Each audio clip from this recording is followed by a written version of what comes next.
Yeah, so I'll go ahead and record. A couple things I just wanted to check in on with both of you as members of the community and JJ as the leader, what your expectations coming into today are, and then we'll jump in. So, Lynn, what drove you to want to be here today? All right. So, in fact, I think I must have seen this before, or picked up on the invitation before I did a talk to a conference where the theme was flow. It was called Flow, the Flow Conference. And I was asked to do this talk on trust. And I kind of spent a lot of time, and it's not that I didn't know basics, and I still don't know much about the foundation, the neuroscientific foundation of flow, etc. I touched on it during masters, which was about 10 years ago. But yes, so I arrived at this conference feeling very, very nervous because I thought they must know a lot about flow. And yeah, and I try to retrofit, and not badly actually. I mean, there's a method in this madness, but retrofit my trust model into the whole flow thing. So yeah, I'm just really curious to hear what those who have been very active in really disseminating this message throughout corporates, how you're doing it, and so on. I am in fact in training and development coaching myself, so yeah. So I include, and I must say, most of the things we do if we're working with the brain can lead to flow. That's my big sort of initial interest, I think. I And love that. Thank you for yeah. sharing that. And I think going to a conference where they must know a lot is maybe from the technical perspectives, but why we wanted to do football versus stand up and then apply that to work is everybody has their own experience with flow. So thank you for sharing that. JJ, how about you? Any expectations coming in or curiosities, as Lynn put it? I've got so much stuff to ask you about flow, but the best thing I want to ask you is, will you just do your thing, and Okay. I'll save all my cunning ideas for the end, just so that I don't go off piste. So Well, you'd like us to get into flow, Jason? Exactly. we'll make sure to leave plenty of time for discussion. Nice. I love Awesome. it. All right. Well, we have some slides for when we want to show visuals, but what I really wanted to just do jumping in is a quick intro, and I'll just share my screen very briefly for some of the objectives and what I just asked you to share. And then we'll have Jason introduce a little bit about himself, and I'll give you a little bit of my background. But our goal today, and Lynn, I love that you use the word curiosity because we just did a whole workshop with a board member of ours on curiosity and how important it is as a flow trigger. So we have been working for almost 4 years now to create concepts for flow and the importance of it in the workplace. A huge part on recognizing struggle versus flow. So we'll talk about the flow cycle and then hoping that you can apply flow yourselves and support the flow triggers in life and a little bit about group flow. It's a lot to cover in an hour. But with that, I wanted to just jump in. Jason's going to give an intro here and then talk about this video he made. So Jason, I'm going to toss it over to you for just a second on that keyword there, focus. Sure. Well, first, I'm Jason Howler, and my background is mainly in athletics. And then I transferred into fitness coaching, health coaching, nutrition, etc., until me and Kate started Five to Flow about 4 years ago. And we wanted to, because she felt such a big increase in performance in her own work after having gone through coaching with me, we wanted to kind of bring that into the consulting sphere and improve people's performance with the same kind of coaching and techniques that I had brought to her. But that's maybe not everybody's cup of tea. So I had to kind of shift gears and make it a lot more about de-stressing and increasing cognitive performance. So I kind of shifted my skill set to coach in that direction rather than more of the traditional health and fitness style coaching. And then the focus video that Kate was just referring to was kind of it was trying to wrap together the problem that we're looking to solve with the solution that we think we can bring. And it's mainly that we're losing our ability, not necessarily that we don't have the ability, but we're losing our focus, mainly due to distractions, overwhelm, just too much stimuli, too many being pulled in too many directions, not enough effort-based reward structures in our life. And that's affecting not only our work performance, but also just our quality of life, our ability to form memories, to enjoy experiences, etc. And that if we can agree that flow is the opposite direction, that we're going to be more in the moment, have stronger experiences and memories and performance, that if we coach and lean into that as a strategy in the corporate world and as an individual at home, that everybody wins. So we go from a lose-lose situation, poor performance at work by the employee doesn't benefit the employer, and then they take those bad habits home with them, to a win-win situation where we have more flow at work, more flow in life, and then you're happier, healthier, and perform better in all aspects. And that's essentially the proposal. We want to go from the lose-lose structure that we currently have that's burning people out into more of a win-win structure that's centered around this idea of flow. So I won't play it now, but we shared the video in the community, and Justin, I'll do a much better job of getting that connected with individuals. But what we wanted to first ask each of you is, what do you do when you know you need to be at your best physically, mentally, emotionally, environmentally? And I know, Jason, you want to talk a little bit about the opposite of that as well. So Lynn, what are your thoughts? How do you prepare for your big event like that conference? You're on mute, by the way. There we go. Yes, it's a great question, because when one is feeling truly anxious for something that is an important event, it's so important to just reframe and emotionally regulate, etc. And the way I do it is imagine the audience, think about what my threat is. What is it that I'm feeling so nervous about after all? What do I stand to lose? Right. Then I regulate those emotions. I then decide, do I trust myself or not? Can I imagine in that situation being able to, with the worst of interruptions or distractions, handle it? Yes. I then go into putting myself into their shoes, and then I decide to trust them for a little something. And that releases me. It enables me to be vulnerable. It enables me to be able to step up. I'm cognitively alert. I'm able to think on my feet. So yes, it really does work, and it helped to put me into a state of flow in this instance. I love that. JJ, any thoughts from you? What you do when you know you need to be at your best? I don't want to be clever and complicated, but I want to ask you about flow at like a theoretical level. So we can be in flow when we are dancing with the moment, if you agree with my analogy. But we can also be in flow when we are running from the saber-toothed tiger. We're not kind of enjoying it, but we're not thinking about our tax returns. We're not trying to, what. So I mean, what? So to get into positive flow, I'm going to follow the Lynn protocol for sure. I find it very easy after exercise to do that. But in your opinion, Jason, can I go down this rabbit hole of what is positive and negative flow, if there is even a description of the two? I don't know. Well, I'll start with the saber-tooth tiger analogy and kind of give a conceptual foundation that we can work from. But so if you're a person today, a city dwelling person, and you encountered a saber-tooth tiger, I wouldn't necessarily argue that you'd be able to get into flow running from that tiger, because you don't have the requisite skill set, experience, or background to deal with it. Because flow requires some level of mastery to get into. If you're a beginner at something, you're kind of stuck in the struggle phase of the flow cycle. You're loading, learning, and skill acquiring. So that's a more frustrating feeling, overwhelmed feeling, not the neurochemicals that we see in flow that ramp up your performance and also make you feel good.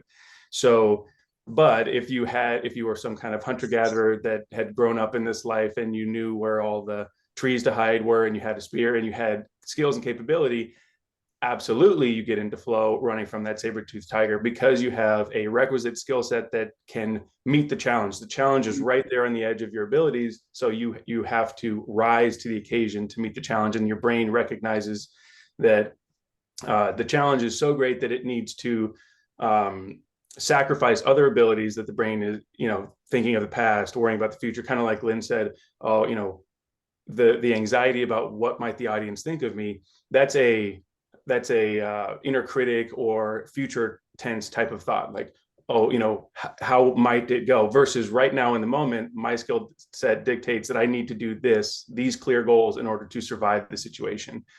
So you have kind of a reallocating of resources in the moment when your brain realizes that it needs to maximize its potential to succeed against the challenge or the threat. So the negative flow, I don't know that we can frame it in that it's negatively productive. So if a young person is getting addicted to video games, they can absolutely be getting into flow while playing the video game. Mm-hmm. But is it productive for their life? Is it productive for society to have that person in flow in the video game? So that's more the dark side of flow, is that you can kind of get caught up in compulsive behaviors that aren't beneficial to you or anyone around you. And that's really where a lot of modern technology can kind of get people into trouble. But I would say that's the negative side of flow, not that flow is inherently one way or the other by itself. It's just neurochemicals that make you feel good and perform good. Dark flow or light flow? Yeah. Well, one of my former flow coaches, when I took my first flow class, he did an entire dissertation on the dark side of flow, and there are other components as well, like a hangover. So when we first started 5 to Flow, and we were working so in the moment, and I'll bring in another concept, the Enneagram, and like a kind of my personality type is I'm all over the place, very ADD, and it's very hard for me to get into flow unless I'm in a healthy state. And I tap into my 5 characteristics, which Jason is a 5, so he finds it quite easy to get into flow. But when I'm super hyper focused on something, have that core skill set with a little bit of challenge. So we'll talk a little bit about the flow cycle today. I'll put on the screen for just a moment for those watching this, just some of the critical characteristics here of flow. And JJ, to your question around running from the saber-toothed tiger, that elevated cortisol and adrenaline is the struggle phase of that, other than to what Jason pointed out is my current skiing capabilities. I'm probably in struggle until the second day as I'm relearning everything, as an example. But then I can get into flow skiing, downhill skiing, when it's something that I've run that course a couple times and I've learned a little bit more and can get into these states to that part of flow. So Jason, I know you also wanted to talk about the opposite and when people are not at their best. Yeah, I wanted to ask that, but before, did we have any thoughts or questions or follow-ups on that quick discussion of how to be at your best, or the flow? Anything from JJ, since that was your question? Or are we satisfied? Sorry, I wasn't. Or was that a question? I didn't understand. Sorry. Just, do we have any follow-ups? Did I answer your question? No, you did beautifully well. I think it was perfectly explained. Thank you. It helps so much.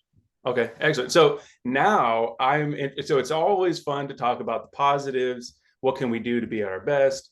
But I find that people aren't as willing to change habits unless they realize the consequences of being at their worst. So just as a thought experiment, what would you do to somebody else if you were trying to set them up or sabotage them to be at their worst? Put them in dark. I have a couple thoughts, but I wanted to hear from you guys. Lynn, do you have thoughts? Me? Okay. Yes. So just thinking about it, if someone is using passive aggression on me, or I feel manipulated or something like that, yeah, my inner critics would just go absolutely crazy. It'd be a major party up there and I wouldn't be able to focus on anything else. Mm. So ramp up their inner critic. That's a good one. While you're thinking, JJ, the inner critic part is crucial because that type of thinking comes from the prefrontal cortex of the brain. So you're creating more activity in that part of your brain. And that's actually the part of the brain that powers down in the efficiency exchange when we get into flow.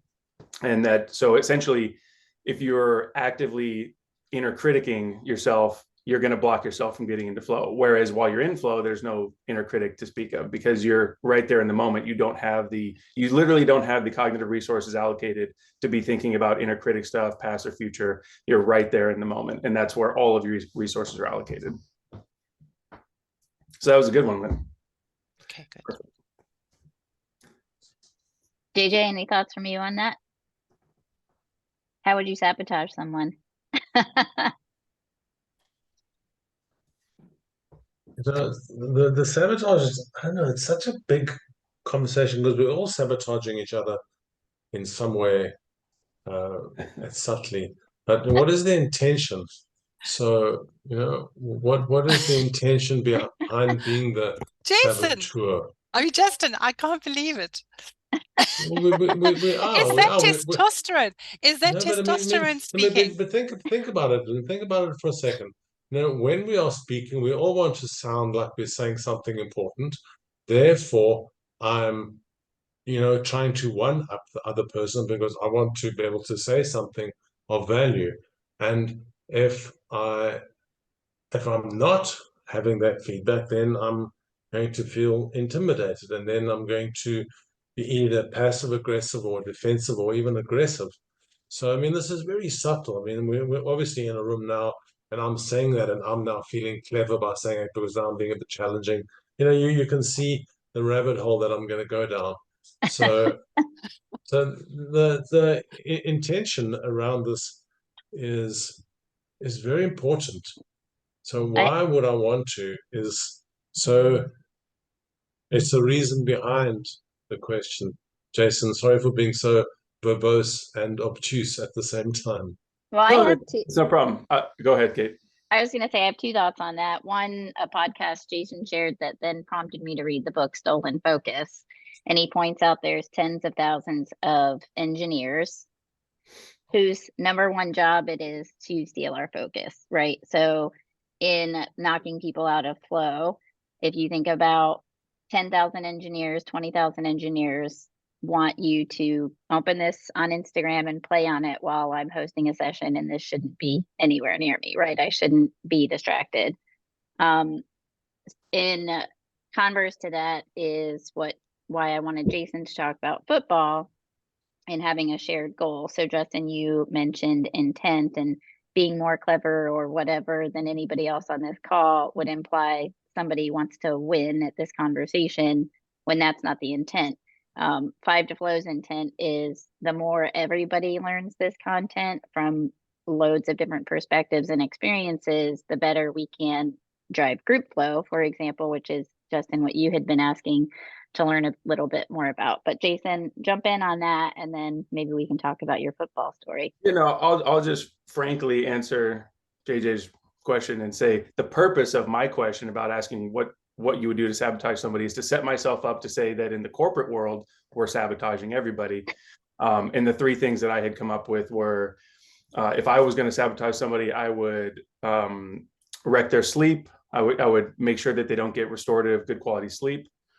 I would bombard them with distractions all day long, and I would bombard them with petty, nitpicky decisions to make all day long. So if you're constantly underslept or just not metabolically at your peak health, you're gonna have sabotaged cognitive function and physical function. But also, if you're distracted, that's going to sabotage cognitive function. And then if you're constantly making decisions, that's just going to exhaust every bit of mental endurance that you have. And that's essentially, I just described corporate world like that. That's what people are dealing with on a day-to-day basis, and that's why they're burning out. And I think what you did was perfect in the way you framed that up, Jason. It helps me give my answer to your question much more succinctly. And if I was going to sabotage people, I would make them feel socially insecure. That's what I would do. That is a brilliant answer.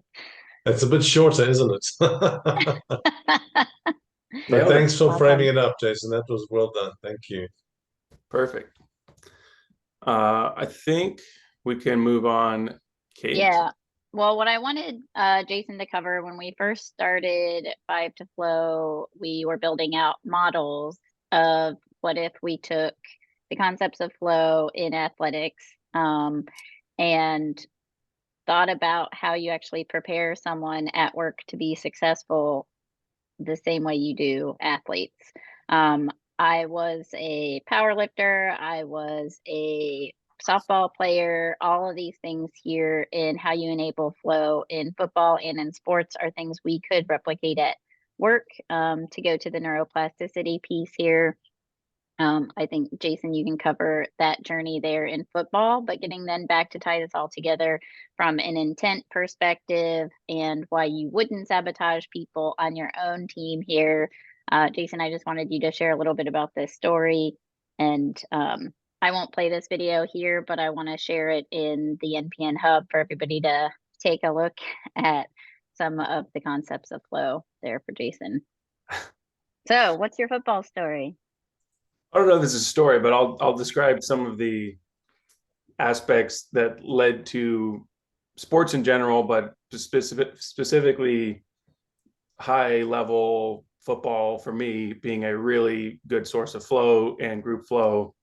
And, a lot of it has to do with movement. If you're moving your body and staying healthy, that's incredibly good for your brain. So obviously there's lots of movement involved in playing sports. The flow triggers, there's many flow triggers, but some of the key ones in athletics are going to be the complexity of the environment, the unpredictability, the novelty of the challenge. There's always something new going on. You're not replaying the same play over and over again. Well, you kind of are in practice, but we'll get to that. But in the game, it's unpredictable. You have to trust your instincts, but you need, like we talked about earlier, the requisite skill set and experience to be able to have trustable instincts. Otherwise, you're hesitating, you're wondering if this is the right move or not, and that's not going to be a high flow type of situation to be in. And then there's deep embodiment, right? Since you're moving your body, you're rubbing up against other people who are trying to tackle you. There's incredible sensory input that's pulling you into the deep now. So if you're just kind of stagnant sitting in a chair with your eyes closed, there's not you could focus really hard and try to find those inputs, but out there on the field, those inputs are extremely strong, and they kind of necessarily pull your attention into the moment, which is going to drive you closer to a state of flow. And then there's the group flow aspects, the cooperation, the team, the shared goal aspect of it, the delayed gratification, working towards playoffs or some kind of championship, and months year round working towards that same goal with the same people. And then Lynn's talking about trust. You learn to trust people by seeing them work hard towards the same thing that you're working hard towards.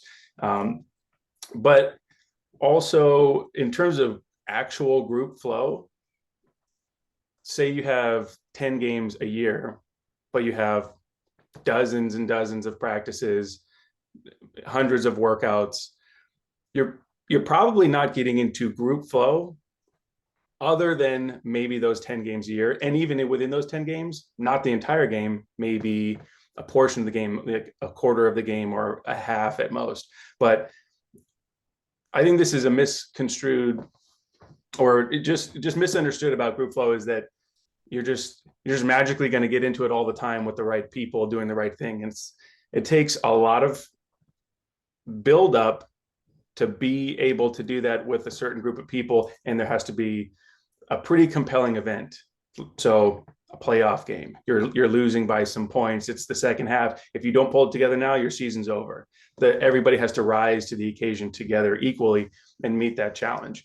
Whereas if you're just in an office setting, or it's just a practice and there's no consequences, no compelling event, you're kind of just going through the motions. You're doing that repetitive thing. And then this leads into the high performance cycle that me and Kate kind of drew up and tested a few years ago, where the majority of the time is spent on the fundamentals, just practicing and repeating the fundamentals. And then that gives you a foundation to build from to where you can launch into more advanced skill sets. And in this case, that would be a couple plays or a couple strategies that are specific to the team you're about to play. So every week there's a new challenge, there's a new defense you have to learn that you're going to go up against, and you need new strategies to win against that defense. But all of that is only able to be learned if we have this solid foundation of fundamentals that we're always practicing the majority of the time, and then we can dip into advanced skills and apply those as needed. But the repetition and practice gives time for trial and error. So if we run the same play 10 times, but against 10 different defenses, you kind of start to build your pattern recognition. You can say, okay, well, now that I've done this 100 times over a couple of years, when it looks like this and it flows like this, I'm kind of naturally going to do this other thing. This is going to be my instinct because I've seen it enough times now. But we're, in practice, we're just loading people up with these patterns to recognize, what if the defense looks like this? What if this guy over here blitzes? What if we run the play to the left versus the right against each of one of these defenses? And by running those in low consequence situations like practice, and then taking that into high consequences like games, you can kind of use your trial and error to really dial in your instincts, which is going to lead to a more flow-based performance. Because if you're sitting there hesitating, what should I do? Does this seem right? That's not going to lead to your highest performance. That's not going to stimulate those neurochemicals that drive flow. But if we're operating at the speed of instinct, then we're right there in the deep now, and flow is going to be a lot more likely to occur. But I think that rests on this foundation of practice and repetition, especially in sports. But I don't see that, what me and Kate were talking about was, we don't see that style of practice, repetition, fundamentals being applied in the business setting. We kind of just set people loose and just always ever go forward. But what about practicing the fundamentals? What about your foundation? What advanced skills can you pile on top of that? Or are you just kind of pretending to add new skills and, like JJ was saying, look like you're the smartest person in the room by saying something clever?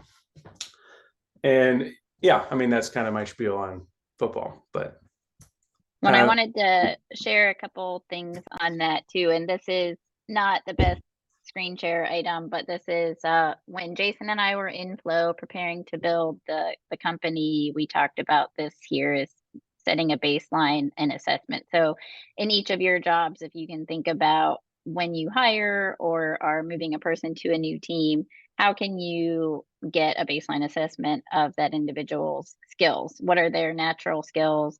And then what are things that can be taught here in fundamentals? So I think, Lynn, you introduced that you're in a training role or like a corporate development role. When we're hiring in the corporate world, think about in the athletic setting, you want to get people who are absolutely qualified and or show potential to develop those skills and learn the fundamentals joining your team at your organization, as an example, and then how you teach those advanced skills and then do repetition and practice. I think in my former realm of selling and running workshops, that we have to assess the competition. I know if I work for company A and we're competing against company B to get a consulting deal, we do dry runs of those presentations after we've learned all the fundamentals and advanced skills to then get into the room and host that session or make that presentation or build that product or solution. So this is all relative to all those roles. But to Jason's point, and then aligning a change management model here in the center, ADCAR, which is pro-size change model, we're really thinking about how to create those concepts, remove all the distractions, build that capability. And then Lynn, you brought up trust. If we think about the football team or your colleagues at work and you're about to go into a presentation and I trusted you to do the technology demo and I trusted you to do the pricing model, that we've come together in a room and are able to actually facilitate that. So those are some of the tie-ins we had from group flow to football. Curious about your questions on that before we talk a little bit about some of those fundamentals from the questions you had at the beginning. How does that resonate so far? Oh, muted. Sorry, are you asking me the question? Either of you, yeah. Well, Okay. it's a small group, so we're encouraging participation. Yes. Well, everything that Jason has said is that it's aligning very, very well for me. It's just that almost feels instinctual, you know. So that's really, really great. And I'm reminded of an example I saw regarding flow with someone who was on a motorcycle, and this car unexpectedly comes around the corner, and they narrowly miss, and they can't even, they're almost in awe of how they did it. But all of those repeatable, habitual, instinctual skills set them up for that. And yeah, and in that particular moment, with the novelty, the fear and the exclusion of all other resource absorption, they were able to focus and come through it. So yeah, that really made sense. Thanks. I love that. That's a cool application of that. I feel that when I watch snowboarders or skiing videos, and I'm like, that, how did they know that cliff was there? How do they just navigate these things? And it's just that critical skill build and repetition to get to that level. JJ, But any questions? Oh, go ahead, Jason. repetition with a mixture of low consequence and high consequence situations, so that you can practice creativity and dial in, you know, oh, like if I tilted the snowboard this way, landing's a lot softer. But if you only are ever doing high consequence things, then you don't have the space to try different things creatively. I like, sorry, just to interrupt again. I like that there was the if then quotient. You know, it's like you're absolutely preparing your mind for when your mind is there, faced with choices, it makes the right decision. And I like that we are cognitively embedding these thoughts for if and when scenario evolves. So as you're saying, we're kind of thinking creatively about all the different possibilities and preparing our minds for that, cognitively embedding those, planting those initial seeds of habit. Yeah, I love that. Can I jump in? Is that okay? Yeah. I'm sure you've heard the urban myth. Maybe it's an urban truth, I don't know. But it's the story of a mother whose child is trapped under this massive pickup, and she's this little waif of a thing, and in this, you know, in the anxiety of her child being stuck under the pickup, she lifts it like a power lifter, throws the truck across the car park, and rescues her child. So I mean, how much of the details I don't know is true. Obviously, I'm just glamorizing it a bit.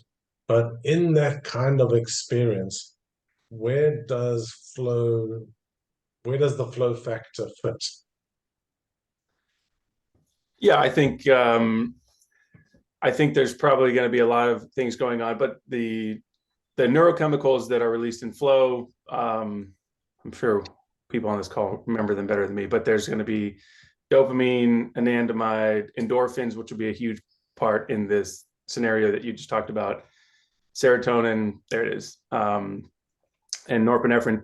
That mixture creates our best mental performance, but also our best physical performance. So if you wanted your top chance of lifting a truck and throwing it across a car park, you'd want all of these neurochemicals circulating in the proportions that your brain wants to release them in order to meet that challenge.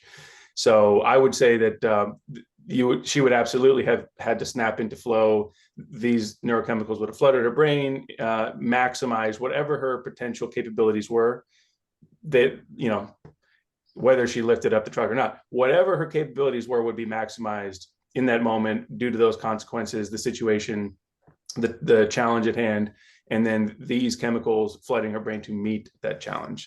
So whatever amount of truth there is in there, in this scenario, her best chance of accomplishing that would be to have her brain release all of these neurochemicals for her. Don't get me started on the neurotransmission of, because we won't get out of that rabbit hole. But that is a very useful understanding. Thank you. Awesome. Well, we actually wanted to talk about that, so it's okay. You won't be derailing us. We wanted to hear from you two, and then we'll talk about it a little bit if you're familiar with the 4 stages of the flow cycle. We mentioned struggle so far, but we haven't talked about release or recovery. Lynn or JJ, have you heard of the 4 stages? And I mean, Lynn, with you going to a conference about it, did they cover just flow, or did you learn about struggle? So yeah, they didn't speak about the neuro side of it at all. They were a sort of a healing modality, and they saw it in terms of tendons, muscles, and all sorts of interesting Oh, things. okay. So yes, but somewhere along the line, I recall seeing in something I printed out in preparation the 4 stages. I know nothing about it, so I'm really curious. Jason, you want to share? Yeah, I'll do a quick primer. So we had just kind of showed our drawn up version of a high performance cycle. That's more of a training style thing, but the flow cycle is a different high performance cycle. That's more what your mind, although it does kind of apply to the same structure. But you start with the struggle phase. That's the loading, learning, and skill acquisition phase. We're overloading ourselves with information pertaining to the core problem.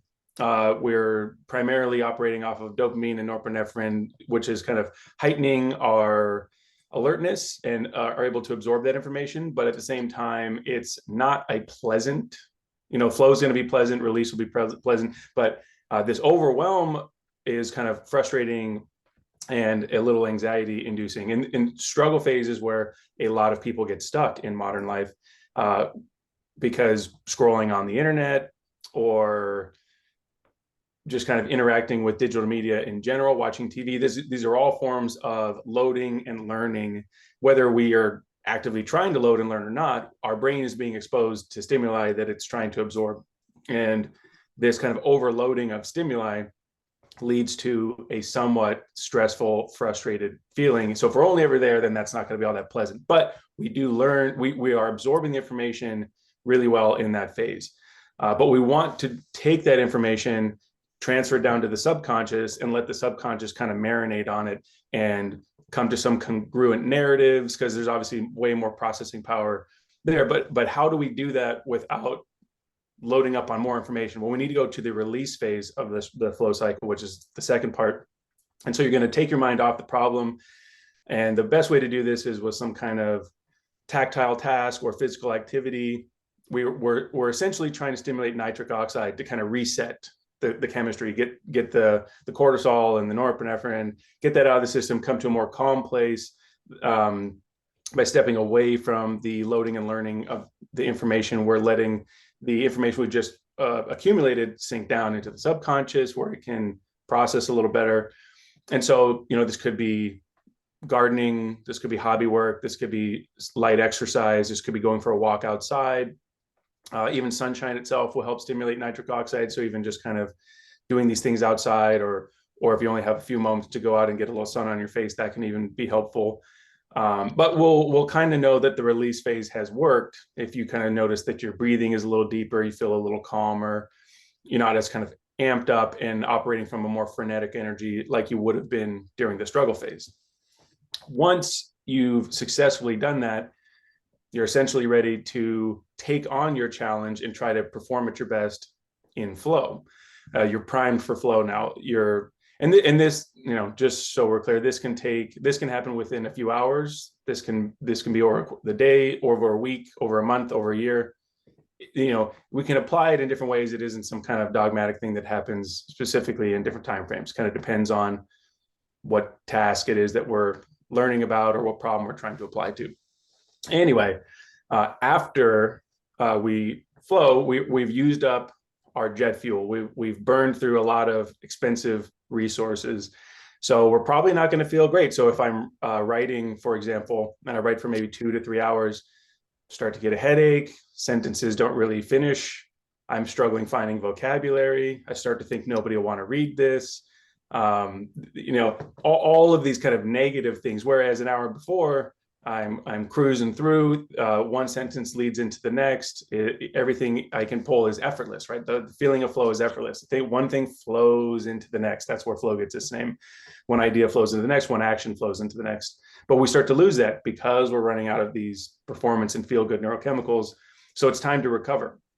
And so then we want to shift our focus from, well, now I'm trying to perform my task. You want to leave it on a high note, some kind of thought that you know where you're going to go from next, so that when you come back to your task, say it's me writing, I leave it on a cliffhanger where I know where I want to go next. That way, when I come back to it, I hit the ground running, as opposed to leaving it on a dead end where I come back and I'm just stuck again. So a tip there to get back into flow quicker the next time is leave the project on a high note, something where you kind of have a direction that you want to go from. So you leave yourself a little note, hey, this is what I'm thinking, but I'm going to step away because I'm losing my capabilities and I'm going to go recover. So then we switch to recovery, where we're, passive recovery. We just let things rebuild on their own. We restock our neurochemistry on its own. But active recovery, we're trying to speed up that process as much as possible. And, the worst way to do active recovery is to jump straight back into the struggle phase, which is what most people are going to do. They're just going to jump right back on their phone, start scrolling, doing compulsive activities. And so then we're not going to be promoting recovery as much as if we were going for a walk, doing some exercise, doing breathing activities, having positive social interactions. Could go sauna, could do some kind of cold exposure. There's all kinds of ways to speed up recovery. But most people skip the release phase. We don't step away from the problem. We don't give our mind a chance to just marinate on the information. And most people skip the recovery phase. We go straight from performing at our best, then we feel our worst. And instead of trying to make ourselves feel better by focusing on recovery, we go drink alcohol, or we do some kind of drug use maybe, or compulsive scrolling. Or we do so many socially normal activities that are inhibiting recovery, because especially quality sleep is the most important factor for recovery. And a lot of these negative activities that we'll do are going to directly impede quality sleep. So we kind of have this cycle where people are in the struggle phase a lot, and if they ever do get into flow, they're not really doing a great job of recovering. So we're just not in a paradigm that's going to encourage people to feel their best and perform the best all that consistently. So that led me to, I love that. And Lynn, I'm sure you have lots of questions on that. That was a lot. And I want to tie it to JJ, your organization with neuroplasticity. And this question we had back for you on how you feel like we might be inhibiting flow with all these dopaminergic activities all day long. So you're in between meetings and you take that few minutes to jump on Instagram or something like that. And that gets back, JJ, to you. Make me feel socially insecure. I'll get on Instagram before my next meeting and feel socially insecure because I'm playing around on my phone.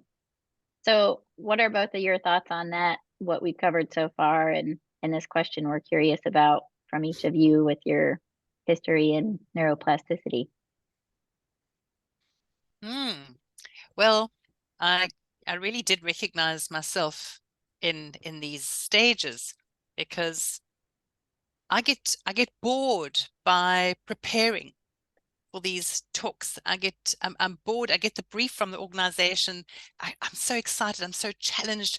I come up with a wonderful model for how we're going to do this, and then comes the day that I need to now sit down and kind of work on the delegate guide, and as Jason was saying, like, is this really going to interest them? And it's just, if only I could maintain that challenge, and if every day I could reframe it and say, well, imagine this was due tomorrow. Let's put some danger in the way of this.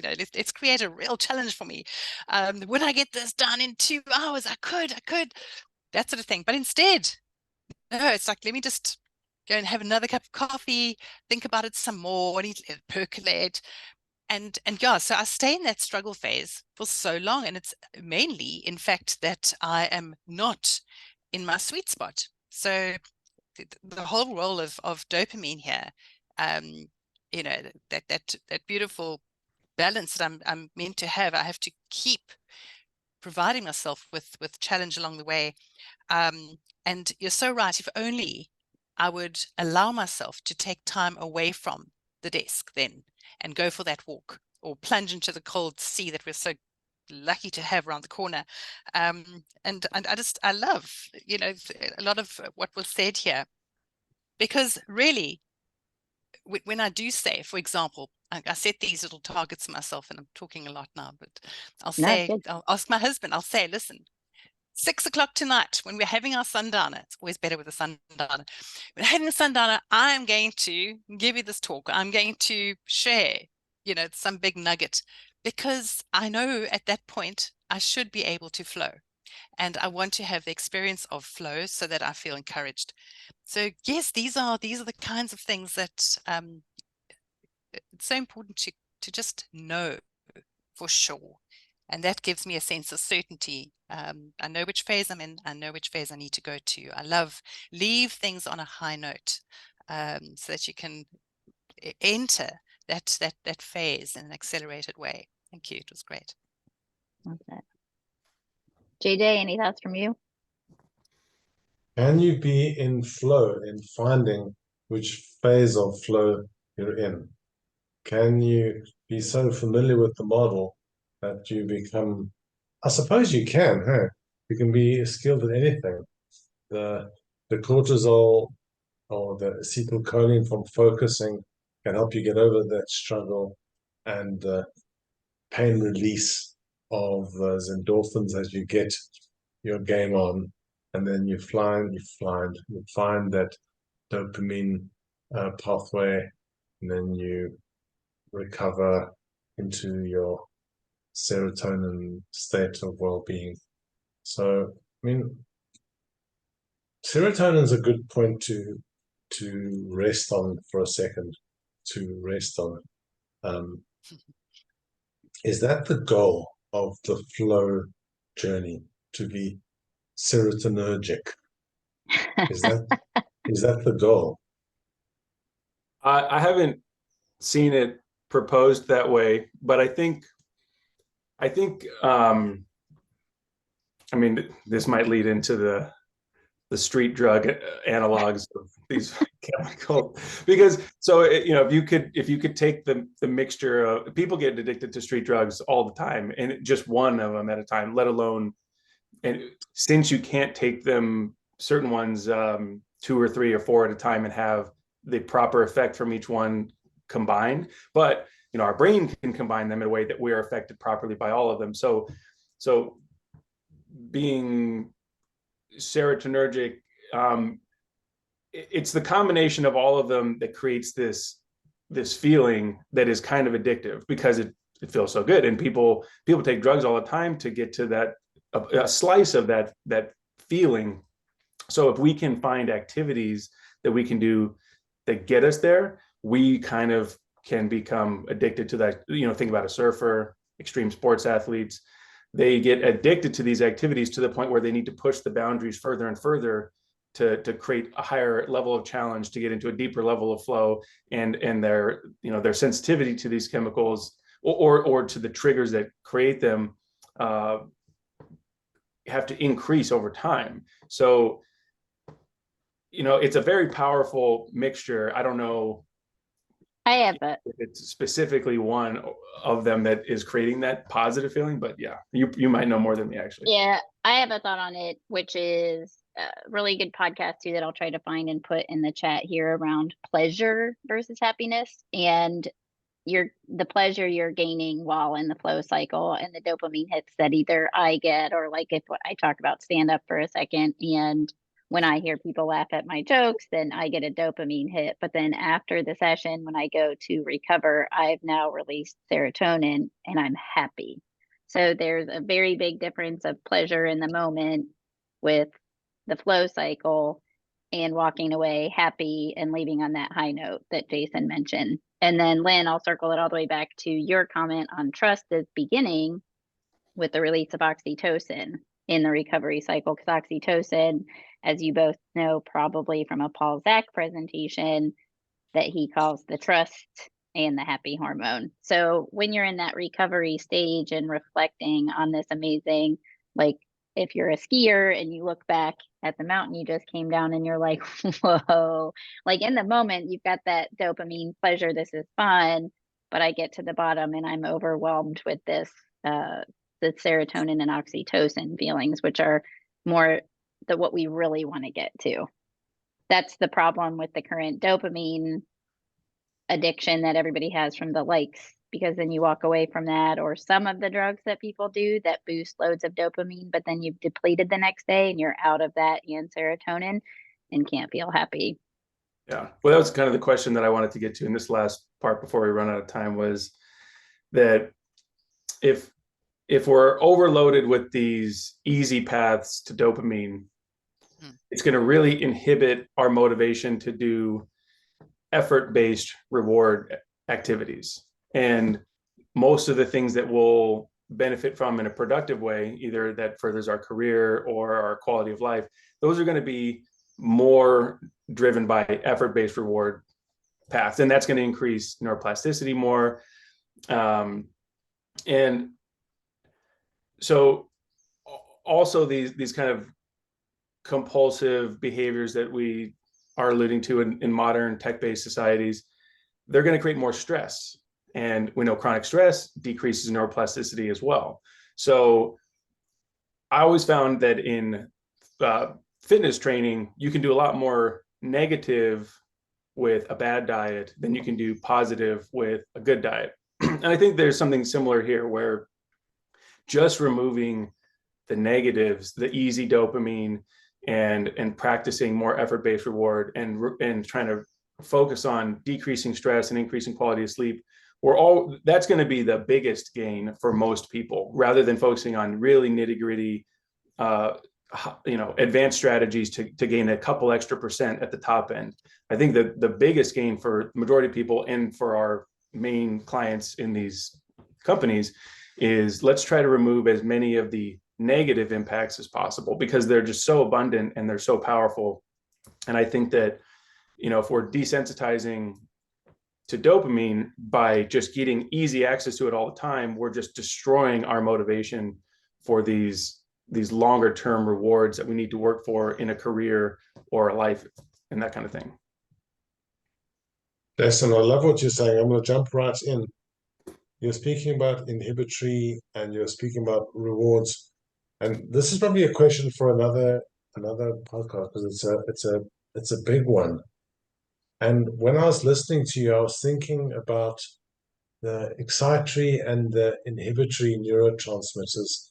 Excitatory around struggle and performance and getting your game on, and inhibitory around, coming back down to ground and getting that sense of well-being.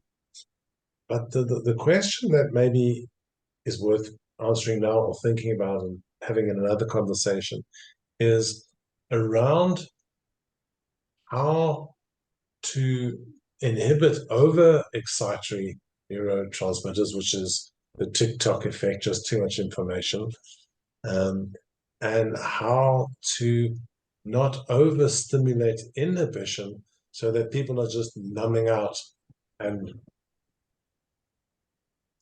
I don't know, doing as little as possible.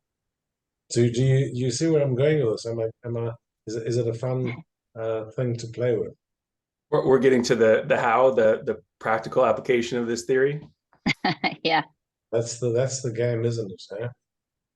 Yeah. I mean, the first step is, like Lynn was saying, provide the information, the frameworks, the structures, the systems, let people just get a glimpse of it so they understand, oh, that's why I feel like this when this is going on, or, oh, I recognize that, it's intuitive, I understand it now. But then changing the actual habits and behaviors that's hard. I mean, my whole fitness career was teaching adults how to adopt new habits and behaviors. And unfortunately, the main strategy there is accountability, like on-demand accountability. So it's very time and resource intensive for a lot of people who are struggling to change habits and behaviors away from what they're used to, especially at older ages. But for example, I would have people food log daily with just pictures of the food because it's easy to take a picture, log it in a photo album, and then I actually had that app for a while for fun. So I would make sure to respond daily. So I would try to tighten the feedback loop as close as possible so that they could get really immediate feedback, relatively speaking, and they could know whether or not they're doing the right things. They would get their little positive rewards for having logged, for having made small changes that were suggested. Did you ever read Tiny Habits, Jason? I have not. Go find it. It's a really good book. It's by a guy called BJ Fogg from Stanford. And he speaks about the accountability, but he also speaks about making achievable little habits, tiny habits, so that they are achievable. So you get that dopamine bump. Yeah, we want to create success as often as possible, for sure. Yep. Yeah, exactly. I'll put here on the screen, we have a couple workplace tips. I'm not going to leave them here too long because we're just about out of time, but I'll put these in the chat for the hub. Couple quick personal tips is exercise. I know, Lynn, you mentioned stepping away and taking the walk. We typically like to end meetings 5 to 10 minutes early so that people have that cognitive load break. But yeah, a couple tips here for personal mindfulness, taking that recovery, etc. And then from a workplace perspective, we really want to make sure that if goals are clear and you've got your priorities set, you've got your flow blocks, and you have a power down and batching process. These are some of the practical applications we're trying to put into the workplace to have common language across teams. We're working with a client now, for example, who one person on the team has a no meeting Monday, and everybody's kind of jealous of it and pushes a little bit on him. But now, as they're learning these types of things, how could they better manage that collectively?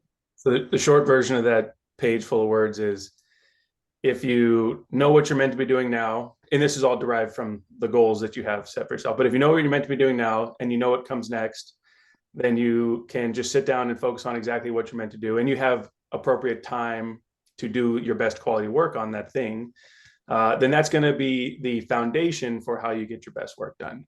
But a lot of people are task switching, they're pulled away, some email shows up, I got to respond to this. And they're constantly in a state of cognitive or attention residue. And so we're just at this diminished capacity. And it's like, hey, set yourself up, know what you're going to do today, get it sequentially ordered, and then just start knocking them out. So my analogy is, if you're going to go to the grocery store and you had a list, and the list was written in the order in which you would walk the aisles, and then you would just walk the aisles and you would pick up, oh, next thing's here, and you walk 10 feet and there it is.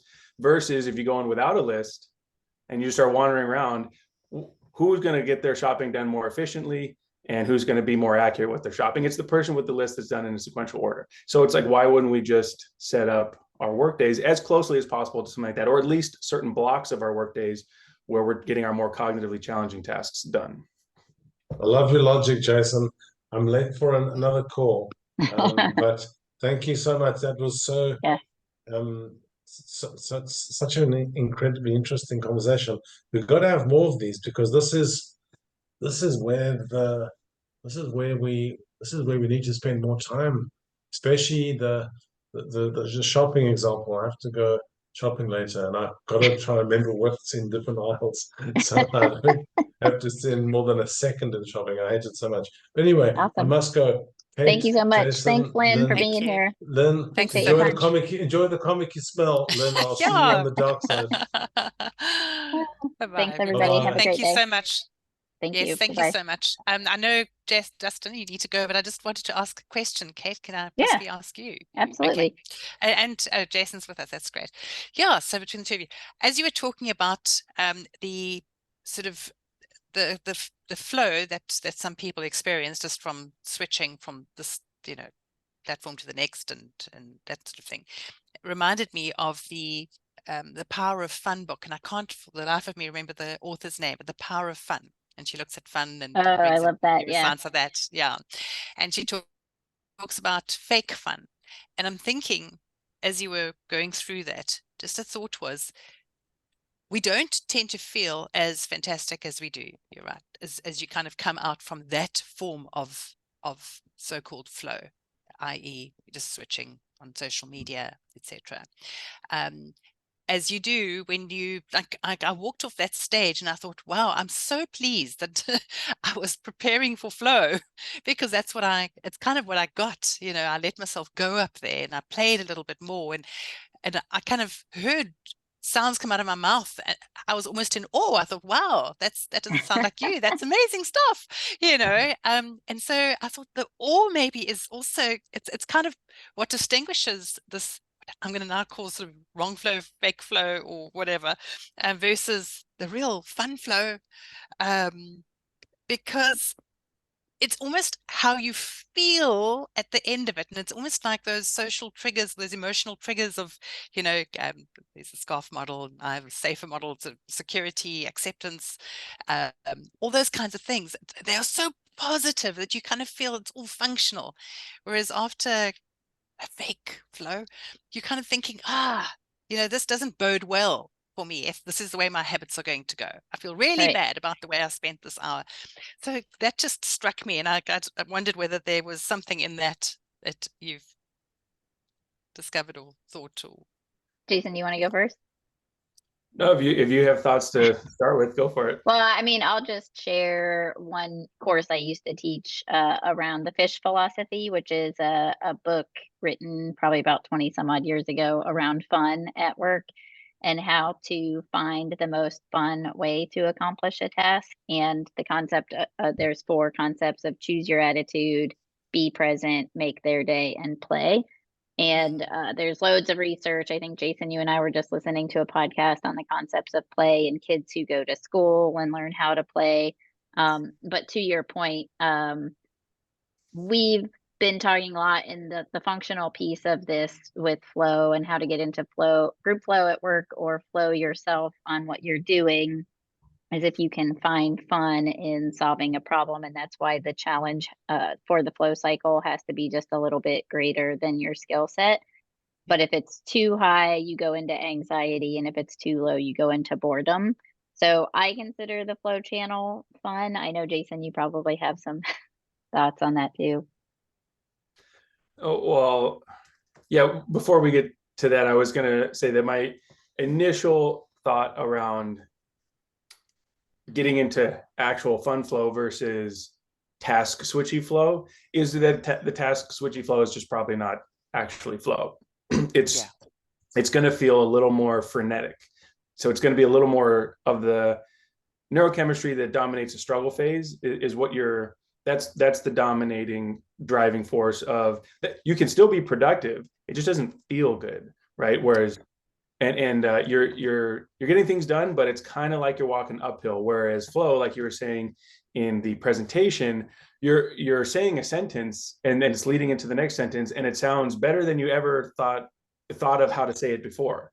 Because right in that moment, with all of what's going on in the flow, you have complete access to all your experiences and memories and vocabulary, and your pattern recognition is on fire, and so you're able to formulate thoughts much more quality and much quicker, just from one to the next in that state. And so it's just a different feeling versus the more norepinephrine with dopamine feeling, which is I can still get a lot done, but it just doesn't feel good. And I feel a little on edge, a little overwhelmed at the end. And by the end of it, it's a little more of a exhaustion, but like a tired but wired feeling.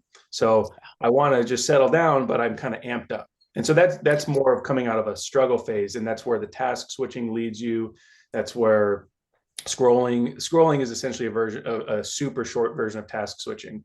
So the infinite feeds on many of the apps now. So like, here's all the posts. And if I just tug at the top, reloads on new posts. I just task switched instantly. And you can just sit there and just task switch over and over again. And you're just jacking up your anxiety every time that you do it.